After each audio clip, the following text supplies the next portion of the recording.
Указом главы Якутии Айсена Николаева утверждены дополнительные меры поддержки малого и среднего предпринимательства. Из резервного фонда правительства республики в помощь бизнесу направят значительную сумму. По итогам конкурса предприниматели на эти средства смогут получить субсидии для погашения части долгов. Перечислим, о каких расходах идет речь.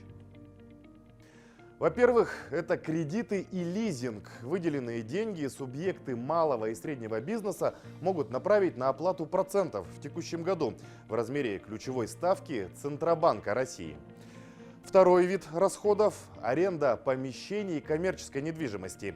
Но только по договорам аренды до 31 марта текущего года. Третий пункт – это налоги. Появится возможность субсидировать фиксированный платеж по страховым взносам для ИП, применяющих патентную систему налогообложения, но не более половины от суммы.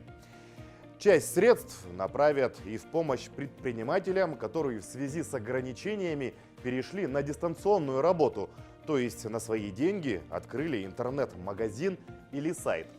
Также на выделенные деньги окажут помощь в оплате коммунальных расходов и арендных платежей предпринимателям с инвалидностью, а также одиноким или многодетным родителям, в том числе детей-инвалидов.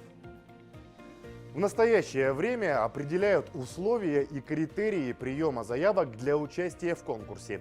Более точная информация предварительно появится в конце апреля – начале мая. А пока представители малого и среднего бизнеса подсчитывают долги, нашим телезрителям лучше оставаться дома. Берегите себя.